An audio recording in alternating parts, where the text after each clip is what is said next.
Okay, so we're going to actually show you how to do a couple adjustments on the Zyppah A.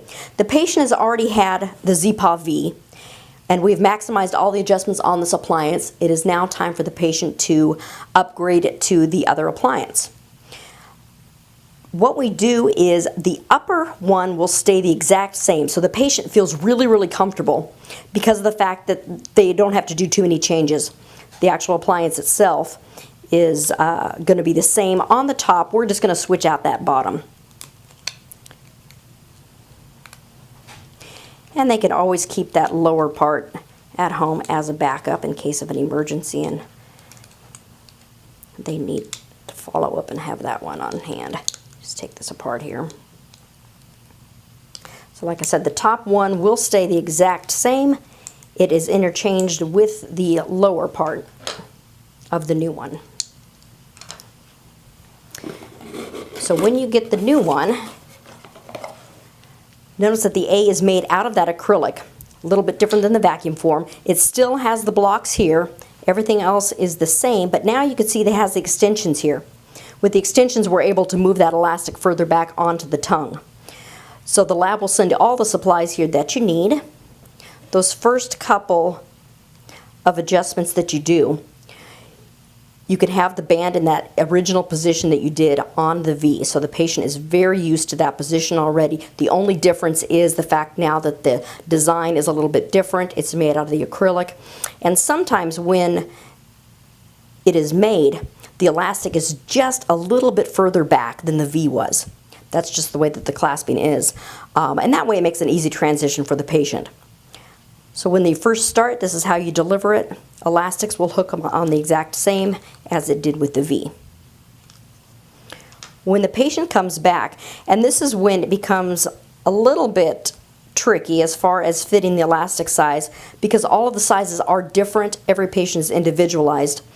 And also on here, you might want to have your patient take a picture of their appliance after you get this wrapped on there, so in case it comes unwrapped at home, they can do it themselves.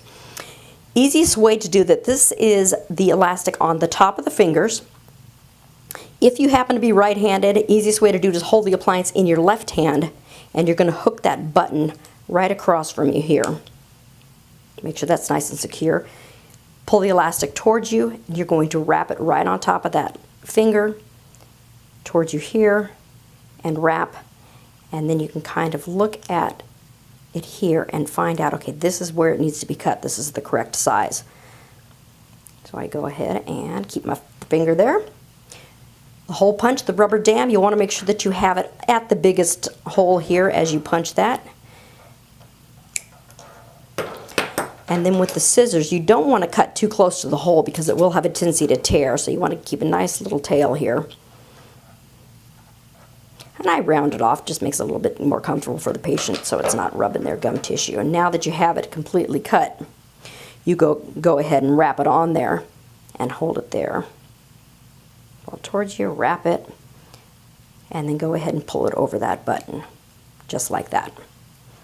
Like I said, you might want to photograph this, have the patient take a picture on their phone, so in case it's over the weekend and they have to rewrap themselves, they actually know how to do it. Same thing here, you've got the appliance here, and you could just see now that the elastic is a little bit further back onto the tongue.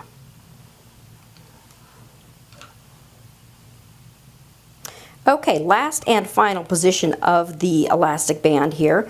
This doesn't really go further back onto the patient's tongue, but what it does is it decreases the pressure, so it goes from this pressure down to this pressure.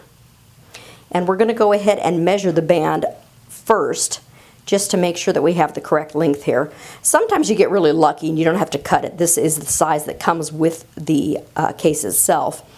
And a lot of times it's the perfect size, but same thing here.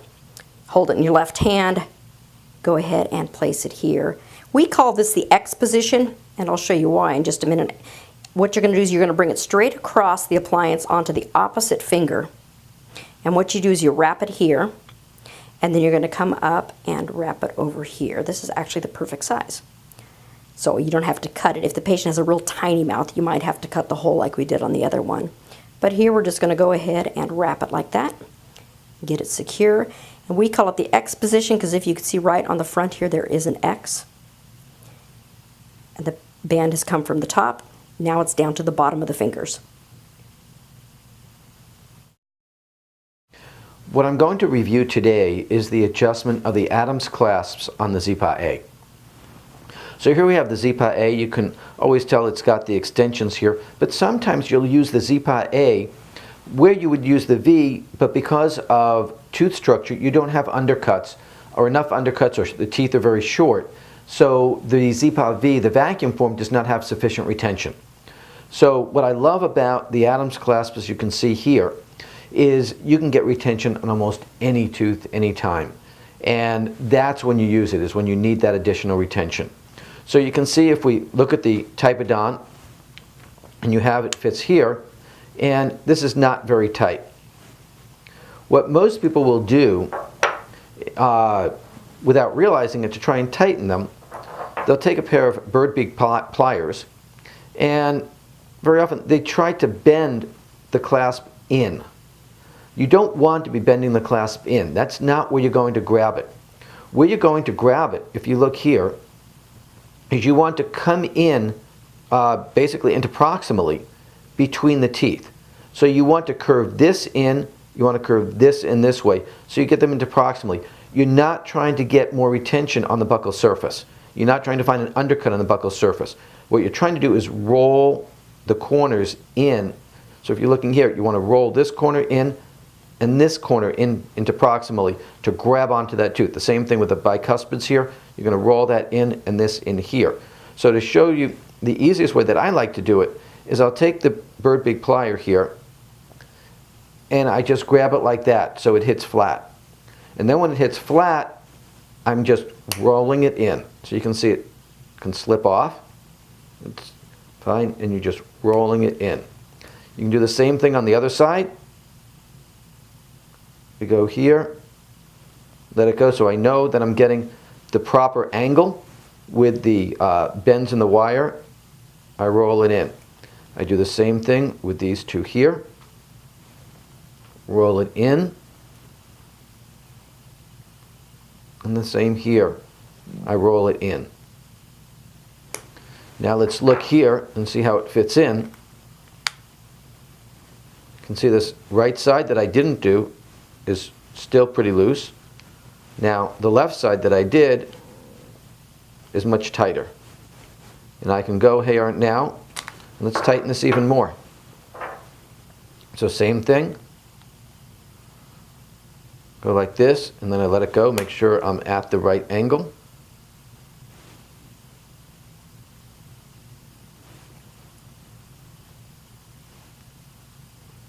Just roll it right in. Go here again.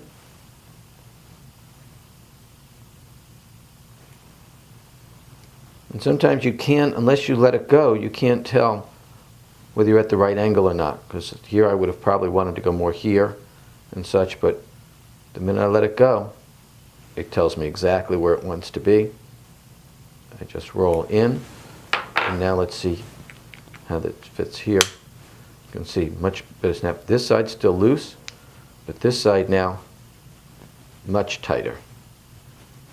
Really grabbing in there. And it's grabbing in right here interproximally is where you're trying to get it. So as I said before, you're not looking to get on the buccal surface. You're looking to round this in interproximally, and that's where it's grabbing. And that's it.